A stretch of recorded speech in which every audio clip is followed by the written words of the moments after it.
Good evening guys, स्वागत है मेरे यूट्यूब चैनल चरण सिंह हिस्ट्री में।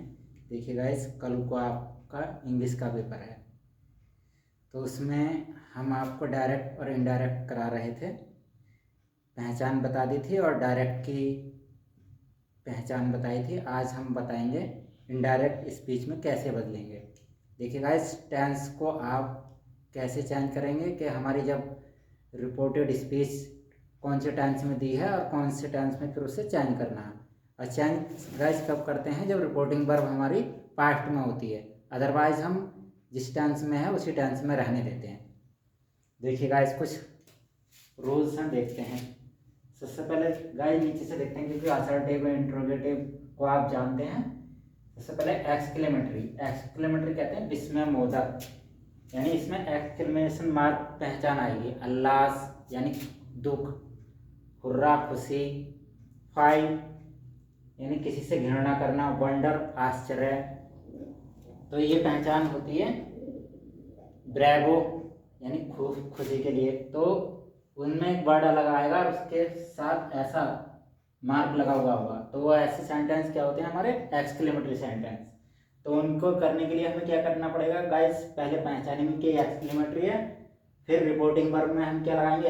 Exclaimed with Joy. अगर खुशी है तो जॉय, दुख है तो यानी हृदय की भावना में दुख है तो सोरो, और आश्चर्य कोई चीज़ हम अच्छे से देखते हैं तो हमें क्या होती है? बहुत खुशी, कहते हैं वाओ कितना अच्छा है या कितना सुंदर है। फाई छी छी, जैसे मान लो कोई बच्चा गंदा होता है तो हम उसे करते हैं छी छी, तो डर्टी या कोई गलत जगह से स्मेल आती है तो एक्सक्लेम विद फाई।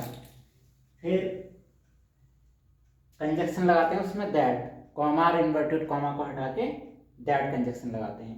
बाकी ऐसे ही रहने देते हैं जैसा आगे होता है। और टेंस का चेंज आप जानती हैं कि वहाँ हमें देखना पड़ेगा कि सैड है या से है या विल से है या सेल से है। अब देखिए असर्टिव में आ जाइए। असर्टिव यानी जो साधारण होता है, तो या तो सैड ही रहने देंगे, अगर सैड है तो खाली, अगर सैड टू है तो टोल्ड कर देते हैं। सैड टू कब आता है? जब गाइस उसमें ऑब्जेक्ट आता है, ठीक है। रिपोर्टिंग वर्ब में जब ऑब्जेक्ट आता है तो सैड टू का हम टोल्ड कर देते हैं। कंजक्शन क्या लगाते हैं असर्टिव सेंटेंस के लिए? दैट। बाकी टेंस आप जानती हैं, टेंस में क्या चेंज करना है? नाउ का देन, टुडे का दैट डे, ठीक है गाइस।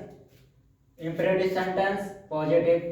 इंपरेटिव कहते हैं आज्ञा सूचक, जब हम किसी से आज्ञा देते हैं या आज्ञा लेते हैं या कुछ हेल्प मांगते हैं किसी से, तो वहां पर कंजक्शन क्या लगाते हैं पॉजिटिव में? टू, और रिपोर्टिंग वर्ब की जगह क्या लगाते हैं? रिक्वेस्टेड या फिर सजेस्टेड या एडवाइज, जब हम सलाह भी दे सकते हैं किसी को, और या फिर ऑर्डर्ड।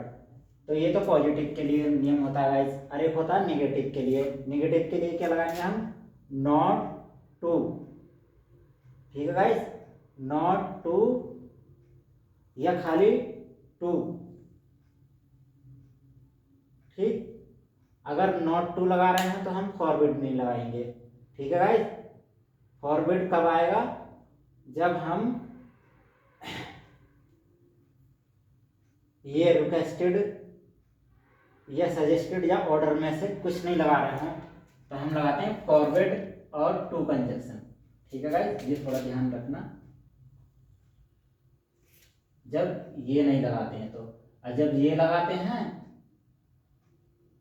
यानी ये लगाते हैं तो इसके साथ क्या लगाता है हम? नॉट टू, ठीक है गाइस। इसे हम दो तरीके से बना सकते हैं, इसे नेगेटिव को रिक्वेस्टेड के साथ भी और फॉरवर्ड के साथ भी। ये फॉरवर्ड की सेकंड फॉर्म है, फॉरवर्ड एंड थर्ड फॉर्म होती है। फिर आता है लेट्स वाले। तो लेट्स वाले भी गाइस ये दो प्रकार के होते हैं। एक लेट्स के साथ दैट दे शुड या वी शुड लगाना चाहिए, सही है। लेट अस को हटा देते हैं, बाकी जो हमारा होता है वो जोड़ देते हैं। शुड के साथ आप बताइए कि क्रिया की फर्स्ट फॉर्म आती है हमेशा, इसमें टेंस में कोई चेंज नहीं होगा। लेट वाला होता है तो लेट वाले में क्या करेंगे गाइस? टू लेट हमारा कंजक्शन हो जाएगा और बाकी ऐसे ही जुड़ जाएगा। वहां पर हम सैड का या सैड टू का क्या कर सकते हैं? हम रिक्वेस्टेड या फिर प्रपोज्ड। प्रपोज्ड का मतलब होता है गाइस प्रस्ताव रखना। लेट वालों में हम प्रस्ताव ही देते हैं, प्रस्ताव रखते हैं, ये बहुत सारे होते हैं। इंट्रोगेटिव का आप जानते हैं फर्स्ट टाइप में इफ, कंजंक्शन या वेदर, यानी कि क्या। और आज वीडियो यहाँ पे हम सैड का या सैड टू का कर देते हैं। ऐसे क्वेश्चन वर्ड में सेकंड टाइप में क्या होगा, क्वेश्चन वर्ड हमारा कंजंक्शन बन जाएगा। थैंक यू गाइस, आपको बहुत बहुत शुभकामनाएं यूपी बोर्ड की। अच्छे से मेहनत करें, नंबर लाएं। Thank you.